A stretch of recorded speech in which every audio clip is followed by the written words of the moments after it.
All right, good morning, everyone. So thank you very much for coming and listening to me today.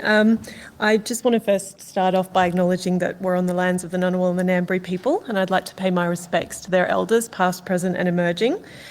I've been lucky enough to grow up on the lands of the Ngunnawal, the Gadigal and the Wiradjuri people, and I think it's really important to reflect on our connections to the land and acknowledge how traditional custodians have protected and shaped this country for us.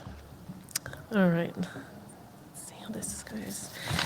So what I'm talking to you all about today is archival identity through the lens of audiovisual archiving. As the relatively new kids on the block, AV content presents some interesting challenges for us as archivists. AV is arguably the cultural medium of our time, and it's been a real challenge to understand how we fit into the creative industries who produce so much commercial content, and also how we engage with all of the content that's being created by Australians on a multitude of digital platforms in overwhelming numbers. There's also some really interesting challenges for us as an organisation relating to rights management and acquisition of new material, how we develop our collection and the access platforms for our audiences. But what I might do first is give you guys a little bit of context about the NFSA. So the National Film and Sound Archive of Australia is the national agency tasked with the visibility, usability and sustainability of Australia's audiovisual heritage. This includes everything from radio, television, film, video games, home movies and all other forms of audiovisual media. Our mission is to collect, preserve and share Australia's vibrant and diverse audiovisual culture as embodied by our evolving and growing collection. So that's reflecting who we were, who we are and who we want to be. Our collection sits at just under 4 million items, and half of those, or just over half of those now, are digital. And while we are an AV archive, a large component of our collection is contextual objects, so analogue objects. So we have vast amounts of costumes, scripts, props, vintage equipment, and photographic collections. And we're experiencing the same deluge of digital material being created as I'm sure most of you are. And this is being complemented by a steady stream of analogue items that are still finding their way to us, both from commercial parties and from members of the public. So for example, some of the recent examples of large analogue collections we've recently acquired include 7,000 tapes from the AFL, so all the games from every year, 200 costumes from Baz Luhrmann's recent film Elvis, which are absolutely gorgeous. And some of those are actually being put into our current exhibition on display in Acton. And the entire analogue collection of both Neighbours and Home and Away, which we spent a lot of time accessioning, so our team now know the theme songs very well. So our analogue collection stores are based here in Canberra, and we continue to have storage capacity issues for our analogue collections, which aren't really being supplanted by the increasing volume of digital material that's coming in. Our remit is wide and it's expanding rapidly. Our content is everywhere. It's all the time being created in established digital formats and in new cutting-edge formats that we have never seen before. So it's quite the challenge. We recently just started collecting games, and the games industry, which is reported globally to be worth more than both the traditional film and music industries combined, has a large impact on our collecting activities. And we've now begun to collect these complex digital objects. Games is something that the archival community at large is finding a challenging medium, and we've had to work collaboratively with other agencies to try and find solutions for how we can preserve these.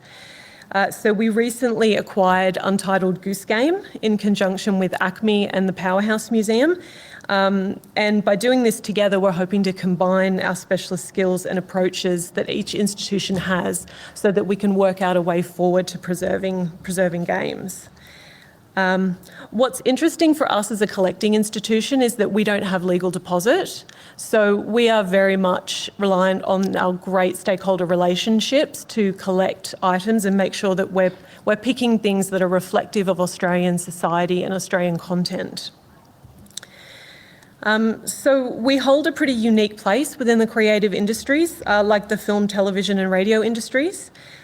We've got very strong relationships with filmmakers and television stations and games producers and production houses, but they often have commercial agreements between their partners, and these often mean that we have to place embargoes on our content for a specific period until those have lapsed. So this can sometimes delay our ability to share collection material. But maintaining the rights of our copyright holders is important, and we're very diligent about ensuring that content is shared with permission from relevant parties. For large AV productions like feature films or music production, this can often be quite complicated with multiple copyright holders for a single piece of work. And it's probably worth noting that we own less than 10% of the copyright for our collection. So as for access outcomes for us, this is the big issue. And we also have a really strong focus on ensuring we adhere to Indigenous cultural and intellectual property protocols, or ISIP protocols, for First Nations material held in our collection. And community engagement is vital for us when we're looking at sharing this information, because we do hold culturally sensitive material in our collection. I think it's important to acknowledge the colonial roots inherent in cultural organisations, and I think that's been spoken about a number of times over the last couple of days. It takes a dedicated effort to ensure diversity in our collection, and we have to make sure that our collection development policies and our curatorial remits reflect this and acknowledge this. We're very passionate about ensuring proper representation for First Nations people and to ensure culturally and linguistically diverse communities are celebrated and represented in our collection. So with that in mind, we recently offered 2 grant programs for content makers to use the NFSA's collection to create new content. Revision, which is an opportunity for a female First Nations creative to produce new work for the NFSA's collection using our collection material. And Queer Vision, which provides an opportunity for an Australian member of the LGBTQIA+ community to produce new work. And this work is very exciting. It's going to be showcased during Sydney World Pride in 2023. So that's a little bit about us and where we sit in all the industries. Now that you've got a little bit of context, let's talk about how we ascribe to archival standards and methodology. We ascribe to the core capabilities of archivists, and these are our pillars when undertaking work to acquire, describe, preserve and store our collection. And we've got 3 primary principles which underpin all of our internal workflows that allow us to do this. And that's ensuring provenance for incoming items, description of material to ensure discoverability and support preservation practices, and identification of rights and cultural content holders. These core principles allow us to collect, preserve and share, which is our mission for the NFSA. Now, alongside this, we have our engagement programs, which we use to share our collections across many different forms. So we've got a vibrant screenings program, we've got exhibitions, education programs, and one of our most important activities is our Access program, which provides program makers, researchers and members of the public the ability to engage directly with our collection. We have the same problem as many collecting institutions. We have a large backlog of material that's waiting to be processed, and we find it challenging to share anything more than a small percentage of our collection at any time. But here, I guess, is where our collection is a little different to other collecting institutions. We can largely make our content accessible digitally for Australians to enjoy. The challenge for us is doing so in a sustainable way, which upholds the rights of content creators and provides ongoing access in a really rapidly changing digital environment. Of course, making content digital alone doesn't guarantee access for all Australians, and an equally important part of this mandate is to ensure that all Australians can both see themselves in the collection and also have access to it as well, including those living in rural and remote communities and those who don't have strong digital literacy skills. The NFSA is a founding member of the Australian Media Literacy Alliance, and we're currently building a new education and media literacy function to assist Australians to critically engage with our collection and apply some of the core archival values to the items in their collection that they view. We've also developed a media literacy program for school children called Media and Me, which really empowers young people to make considered choices about how they consume and engage with content online. And I suppose this was also something that was really important for us in the recent fake news era as collectors of audiovisual material, making sure that we are trustworthy and that people can ensure that they know that our material has provenance and has not been tampered with or modified is really important. So how has our archival identity shifted? It's primarily because of the changing technologies and the way Australians engage with and create with them. It's probably important to note that the shifts are indicative of changes both in the creative industries and in society at large. Australians are engaged in digital content to a degree never before seen. We're saturated with content. So all day, every day, and Australians can now create and repurpose and share and criticise and comment on content as they've never been able to before. The Australian Council for the Arts publishes a digital engagement outlook report every year, and over the past 3 years, engagement with the cultural industry has been screen-based for most people for obvious reasons, but there's a definite trend there where a large number of Australians are now viewing cultural content via a screen. So a shift in the cultural institutions such as the NFSA should reflect the change in society if we are serious about our mandate. And how people engage with our content has also shifted. There's now that expectation that content is available online all the time, and we need to find ways to make that possible while still protecting the rights of content holders. What is hard to articulate and work through is the way this shapes our identities as archivists. My experience is that for people who work in this sector, there's a strong crossover between professional and personal identity. And passion for cultural heritage and preservation is something that's very personal. And so a shift in this identity can sometimes be confronting and jarring. So is this the next evolution in our archival identity? Or if I'm being dramatic, are we having an identity crisis? I think it's easy to look at digital content as a new format that should be collected just as any other. In fact, that's probably the reality for many archives right now. But digital isn't just a format, it's a tool and it's an infrastructure. And it's shaped the way we communicate as a society. And for a country that's as geographically large as Australia, that has significant impact. And digitisation, which was once the end goal, is now just the starting point in digital preservation workflows. And engagement is not always done with the guiding hand of a curator. It's often direct and it's raw, and it's reliant upon the person engaging with it to assess the content through their own lens. So what is our responsibility as archivists in this context? Do our core capabilities become even more important in this context? And I think the answer to that is yes.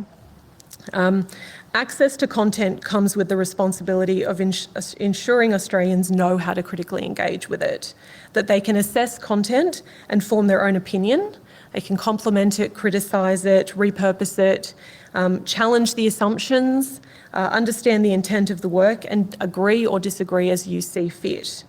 And for some, this is a confronting idea. Many archivists see themselves as gatekeepers, dutifully protecting cultural heritage. And why wouldn't we? This is the framework in which colonial collecting institutions are based. But how should we define ourselves now? Are we custodians? Are we protectors? Are we interpreters?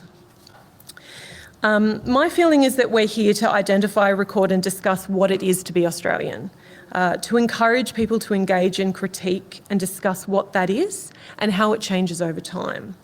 We want you to find the faults, to identify the absences, to call out the bias, to celebrate or commiserate our stories and our shared history. We're about truth-telling from all perspectives. But one thing is for certain, we can't slow down our collecting endeavours. There is more content being created daily than we're ever going to be able to collect. So ensuring that we have robust collection development frameworks is vital to ensure we have content to share in the first place. Because right now it's all about time. It's estimated that around 90% of films made in the early era of the film industry have been lost. And we don't want a repeat of this statistic in the digital era because we weren't able to pivot quickly enough to capture the material needed for our collection. But unfortunately, we're already starting to see some of this loss in the gaming industry. And that's been a really interesting development to watch, particularly in the US, where there's been efforts to make changes to legislation to include games in fair use. And interestingly, a lot of pushback from the gaming industry themselves. So one of the challenging aspects of this shift in identity has been to provide formal education for archivists focusing on digital archiving roles. For many, digital archiving frameworks are overwhelming and they require a new skill set that sometimes aren't well defined. Most digital archivists that I know have a rare combination of knowledge of archival principles and frameworks combined with just a fearless desire to learn what has traditionally been ICT skill sets. We need to be working with the tertiary education sector to provide better frameworks to prepare students for digital archiving roles, even if we're still defining them. And placements and work experience are, in my opinion, going to be crucial requirements to equip upcoming graduates with the realities of the profession in the future. The NFSA has some really challenging skill sets to recruit for, both in the digital and the analogue space. So we still require people with knowledge of legacy broadcast equipment so that we can digitise material on analogue formats. And we need staff who have knowledge of tech codes for film so that we know how to identify the different technical requirements. We also need staff with digital preservation skill sets who understand challenges regarding complex digital objects like normalisation and fixity checks. So key capabilities for future archivists are going to revolve, I think, around adaptability and problem solving, and ensuring that there's space to experiment and make mistakes and trial new ways of working.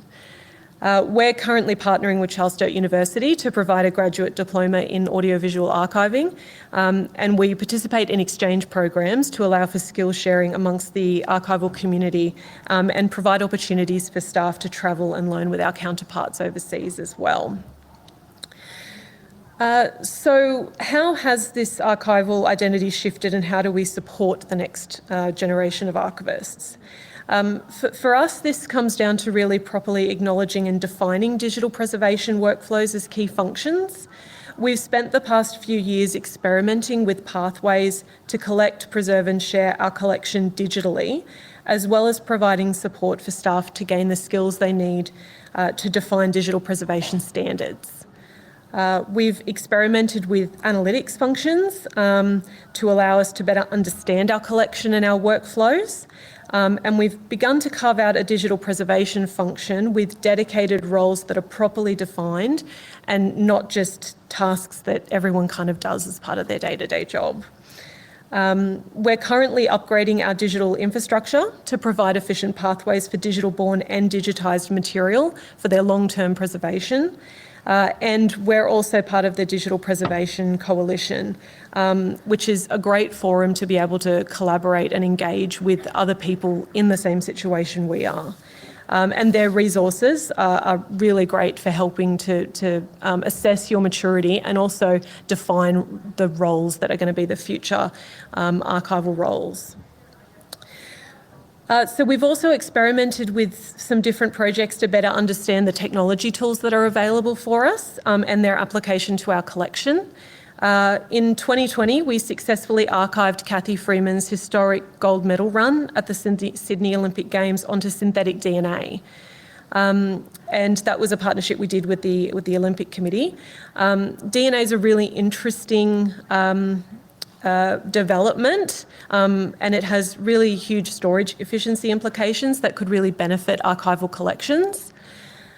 We've worked with RMIT on trialling blockchain technology to look at how we could ensure provenance and chain of custody in digital ecosystems. And I think we've seen that coming up again, not just with Bitcoin, which I guess is the most well-known form of blockchain, but also with NFTs as well. We're also trialling machine learning and AI technology to improve our collection search functions, which would make our collection more discoverable. And that's at a level that we've never seen before. So being able to identify the number of red cars, say, in our collection material by simply doing a search. And we're currently undertaking the largest digitisation program in our history to ensure at-risk material on magnetic media is digitised and preserved in an ongoing capacity. So each of these projects has demanded that we go outside our comfort zones, collaborate with industry experts, and think about what Australians expect of an archive in the 21st century. Our identity has shifted a little, but our core values and our capabilities as archivists have remained steady. Our challenge now is to make sure we don't run out of time to collect and preserve all this amazing content being created for future generations. Thank you very much.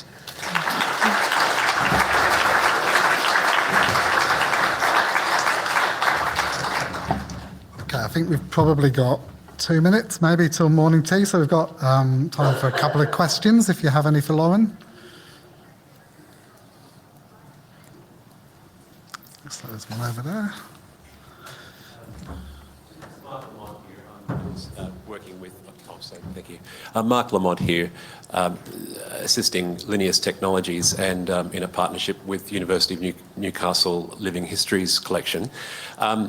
The last few minutes where you spoke about projects in terms of research and development, AI, facial recognition, and no doubt a whole bunch of other improvements in search and so forth. How does NFSA as an organisation balance that priority around digitisation, which is a huge piece of work from what we hear, with the more leading edge access considerations, R&D and so forth? Do you have a formula as to how much resource you put into the R&D and the access side of things versus the digitisation? I took your comment that digitisation is just the start. So how do you deal with those competing pressures, or indeed are they not competing necessarily? I guess they're only competing from a resource perspective. We have recently received a huge amount of funding to digitise our collection alongside some of the other collecting institutions, which has really helped that capability. But we recognise that alongside that, if we don't continue to look at how we can provide access, then a digital collection is not going to be shareable. So we've got to do the two things in tandem, and they are quite time-consuming, particularly for copyright checks for material. The vast majority of our material is still within copyright, so we do have to make sure that we do those checks. The technology side of it is quite interesting because we've got quite a lot of projects going on at the moment, and for us it's really about experimentation. We know we're going to be able to digitise our collection, we know we're going to be able to describe it, so what technology is coming up, what's a flash in the pan, what's going to stick, and how do we experiment. So I guess we're trying to put our eggs in a few baskets to try and make sure that we're able to collect, preserve and share everything, but it is a challenge to keep them all running at the same time.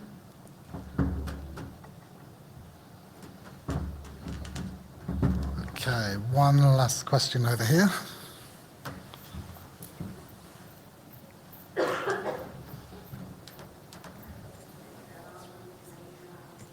Thank you. Sorry, I'm sure you're all hungry. My name is Kate Dethridge. I'm a curator of photos, film and sound at the Australian War Memorial. And I'm really interested in this emphasis on rights management throughout your talk today. And my basic question for you is, are your staff qualified to do copyright law, or is it kind of born out of experience through the archival stream? What are your sources for copyright and rights management in terms of education? Both, in terms of your staffing question. We've got some very qualified staff who have a really good understanding of copyright law, and the way that the creative industries work and how copyright is distributed amongst content makers and distributors and production houses. Education's an interesting one. We do put a lot of information up on our website about how we assess copyright and how we can provide access. It's a tricky one because it's so complicated. It is, absolutely, and I guess it's more for people that are working by themselves as archivists and smaller archives that don't have access to legal friends or government departments or whatever that can assist them. Do you have any suggestions about what they can do in terms of copyright law information? That's a tricky one because we do field a lot of inquiries that don't often end in an outcome, in an access outcome for us. We often have to let people know that who they need to contact. It might be another broadcaster or the content holder themselves. So I guess having a good network of people in the industry who understand the complexity is what I would recommend, because it's something that we have to just keep talking about and working through, especially because we sit to the side of those commercial industries. And we often have to wait for commercial agreements to lapse, or we have to really make sure we've got good stakeholder relationships with the copyright holders to make them understand what we're trying to do is preserve their collection and share their collection, and we're not trying to take away any of their intellectual property rights for this content. We just want to make sure that Australians have access to it. Okay, we will have to leave it there. We've gone a bit over time, so lots to think about. Maybe follow up with the speakers at morning tea. I'm sure they'll be happy to do that. Please, can you just join me in thanking the speakers?